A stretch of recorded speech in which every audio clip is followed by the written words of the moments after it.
Welcome everyone to the Open Day Midwifery panel. I'm Cody and we're going to run through some frequently asked questions about studying midwifery. We'll give you an idea of what study options are available to you and also talk about what a career in this field might look like. Firstly, I'd like to acknowledge we are on the lands of the Bundjalung Nation today and pay my respects to elders past, present and emerging. Today I'm joined by student Mihaela, graduate Ashley Wood and lecturer Lisa Charmer. Hi everyone, if you guys could introduce yourself and your connection to Southern Cross University, starting with Mihaela. No pressure. Hi everyone, I'm Mihaela. I'm a third year student midwife. I complete this in February, so it's very exciting. I started at SCU back in 2013, straight out of high school, quite some time ago. I first started doing Bachelor of Indigenous Studies, majored in trauma and healing, graduated that in 2020 and going to get my next degree before 30. So yeah. A lot of study with Southern Cross. Very. I'm sure you actually have a long, great story to go. There's plenty more to that, yeah, but that's a nutshell. And Ashley? So my name's Ash. I work as a midwife at Tweed Hospital and I did become a nurse first and then moved over to midwifery to become a nurse and a midwife. And I became a midwife in 2019, so not too long ago. So yeah, just enjoying that now. And Lisa, obviously. I came over here from the UK where I did my original nurse training and then I did my midwifery here in Australia. I've done rural, remote, metro, in the clinical settings, in management, and then I've sort of moved into the academia space now, which I love. It's fantastic. And Lisa, could I start by, I guess, going over what our Bachelor of Midwifery looks like, including the placement component and the experiences you have throughout the course? Yeah, so it's a 3-year course. It's a 50-50 base course, so you've got 50% actually out there in the clinical setting and 50% of it is theory. There are 2 clinical aspects to it. So the first one is you do rostered placement, so you go into hospitals or facilities and you work alongside midwives on rostered shifts. Then there's also the on-call aspect to it, which is where you follow 10 women from the beginning of their pregnancy right through till their postnatal at 6 weeks, and you follow them through. And that's for 10 women, and that's throughout the 3 years. We have midwifery here on this campus at the Gold Coast, and we also have it at Coffs Harbour as well. Yeah, the placement experience sounds quite unique. It's not typical compared to, I guess, maybe Ashley, your experience with nursing, where you used to do like block placements. I guess midwifery, it's kind of aligned to, I guess, the patients or the people you are working with, and they can go for quite some time. So I guess that's something to keep in mind, that the balance between placements, study, personal life, work life, and everything else going on is something, when you are applying for a course like this, is something you have to consider. But also understanding that this is real life. Like, this will happen once you're in the career and the workforce, that if you are looking after patients or you are a midwife and working in that sort of setting, that your job could look in that sort of setting in terms of being flexible in terms of work hours and how you have to balance it all to make sure you're giving the best duty of care. Yeah, it's a very demanding degree, but very rewarding. You work very closely with the women and the families and also babies that you get to cuddle and, you know, the very nice side of it. But, you know, we've got to be realistic. It is challenging. You do have to work on that work-life balance. But Mihaela and yourself will attest that it's doable. Mihaela, you're currently studying midwifery, and obviously you study Indigenous knowledge as well with us. What is your course experience like? What is it? Where are you up to? And have you gone on any placement experiences? Are you working with any, mothers or soon-to-be mothers? So Lisa basically stole the words out of my mouth. It is very demanding, very, very demanding, but it is so rewarding. So being a third-year student midwife, I have been following women through pregnancy, their birth, antenatal birth, and postnatal. And we are very lucky as students to be a part of that life, because it's a very important part of a woman's life with her partner and her family. So you kind of become part of that family in a professional setting, yes. So it's with placements, it is great. You do get to travel a little bit. It is based on your location, I guess. But I've been to Hervey Bay, I've been down to Port, and I've been at Tweed Hospital. And it's great to work in different settings. And I feel like I've gone off your question, sorry.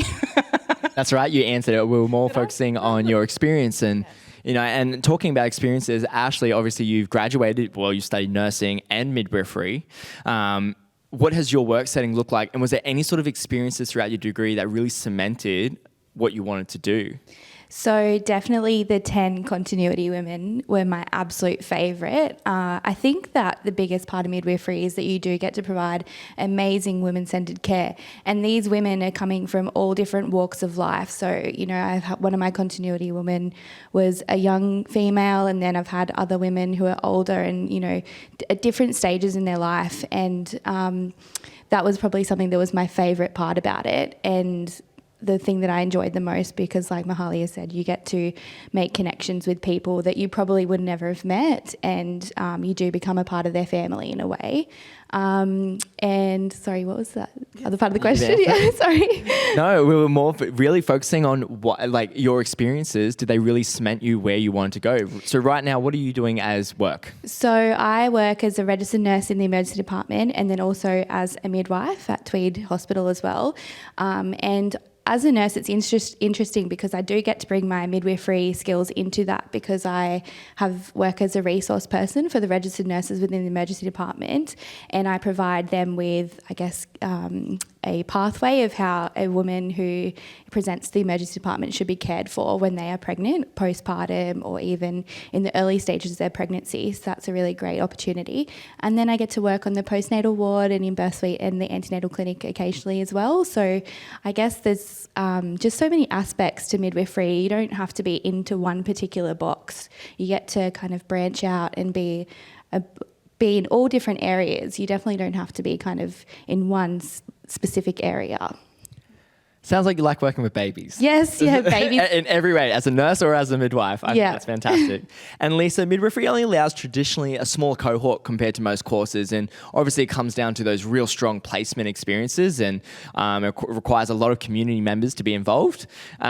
Is there pathways for students if they can't get straight into a midwifery course? Obviously, it has quite a high ATAR, but on top of that, obviously, it can only allow a small number of students into it for those placement experiences. What other pathways would you recommend? I know a lot of students go down the nursing route. Is there bridging programs that you would highly recommend? Yeah, we have the program. Preparing for Success program? That's the bridging one. program? Preparing for Success program that they can commence, and that will then lead them into the degree. It is something that we would love to open our doors to as many people as we could to come into the degree, but like you say, we want to ensure placement, we want to ensure that they are really engaged in that placement with our stakeholders, and we have to go with birth numbers. Throughout the state, throughout Australia, and that's how we maintain our numbers. The ATAR currently is at 90. It is a high ATAR. Yeah. And obviously, yourself, Mihaela, you obviously came through a different route, Indigenous knowledge, and you are now studying midwifery. Did one tier into the other? Or what made you pursue going into midwifery from such a different course? Was it for the advocacy of Indigenous healthcare? Yep. So, long story short, because mine's a bit of a storytelling moment. I've always wanted to be a midwife since year 10. So I'm the eldest of 7. So I was very fortunate enough to see my 2 younger siblings come into the world. And I remember watching a midwife being in absolute awe and thinking, okay, I want to be what she does. Little did I know it is a lot to get where she is. And I've always been very passionate about my culture, who I am, where I'm from, and how I can help kind of close those gaps that are very much still present. So I applied for Indigenous studies. I mean, it's Indigenous knowledge now. It's changed courses since I've started back in the day. So I did about for 2 years in that course. And then a great opportunity came up for me to apply, because there was a big call for First Nation midwives. And I was like, I'll just have a go if I get it, because I won't lie, I did not have that 90 ATAR. Not even close. So when she said that, I was like, whoa. So I was very lucky. I applied and I got the position, and I've done the 2 degrees, 1 year on, 1 year off. Do I recommend that? No. But I mean, it is doable. I did it. I'm here, nearly finished. Yeah. Yeah. And Ashley and Lisa, when it comes to those pathways, and you came through your own pathways through previous study, and Ashley, you're a registered nurse, and Lisa, maybe you can add on to this, is what sort of accreditation, if you did go down the nursing pathway and you did apply for midwifery, is there any sort of advanced credit you can get? Even if you did 1 year of nursing, can you transfer over and get some sort of credit? What does that look like? So I received advanced standing for like my previous study in nursing, but I think that, you know, obviously an ATAR of 90 is very hard to get, but I guess that I think the biggest thing that we need to kind of let people know is that if that isn't you don't get your first option, there is other ways of going into the course, so don't be discouraged by the ATAR. I think that's probably the biggest thing. Yeah, we assess, you know, every application, and we try and find a pathway to get people enrolled who are passionate and want to do midwifery. If you do your nursing first, you can, as you say, you can get advanced standing. It still means, though, that you do have to do probably 2/3 of the course. Obviously, it's very different to nursing. And we do have students who enrol in nursing, and then they kind of mingle with our midwifery students and decide that they want to come over and jump over, and that's okay. You can transfer over, and there are courses, units that are shared units that you'll get advanced standing for. So there's always a pathway to start the. Yeah, and something to keep in mind, if you are looking at applying for midwifery or nursing, if you are here today, if you are a Year 12 student, you can apply for our early entry program for nursing. Unfortunately, midwifery is not included in the early entry program.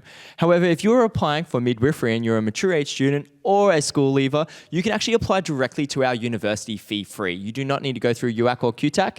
You can apply straight online, go to our midwifery page, apply now, fill out all your personal details and what required information it needs. For you Year 12 students, you won't find out you get in or have an opportunity to get in until your ATAR results and stuff are released. However, it's still a fee-free application and it doesn't speak to QTAC. So if you are looking at, you know, what options you have available, you can bolster these up by applying directly to our institution.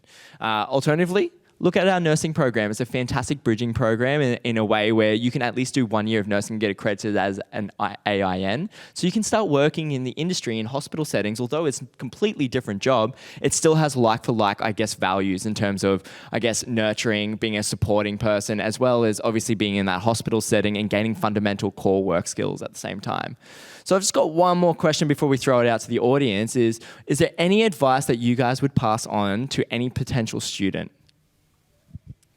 So the biggest thing that got me through my midwifery degree was sourcing support people to be around you and help you get through your course and even your career. And that can look different for many people. But I think what helped me the most was getting involved in student life and making connections and friendships that I know are long lasting for me through the people that you meet at university, because they know what you're going through and you can support each other with assignments and, you know, the placements and debrief about what you're going through. So I think for me that was the biggest thing. Get comfortable shoes. Don't worry about what you look like. Comfortable waterproof shoes is another big, big plus, because you're going to be on your feet all day. And definitely don't be afraid to ask questions. There's no such thing as a silly question in a clinical setting. We would much rather you come up to us and ask us a question if you're not sure, because we know then too that you're keen, and then that's how you make connections with your colleagues and your peers that you hopefully will be working for one day. I would just say, you know, if you are going to apply, have that conversation with family and friends. Let them know that if you are successful, you may miss that one birthday that's very special. You may miss that meal that everyone else is going to occasionally, and be realistic about it and buy a diary. I just want to back up from both what Ash and Lisa have said. When you will have moments where you will feel like you want to give up, don't, you got to really remind yourself why you started in the first place. Keep that passion going.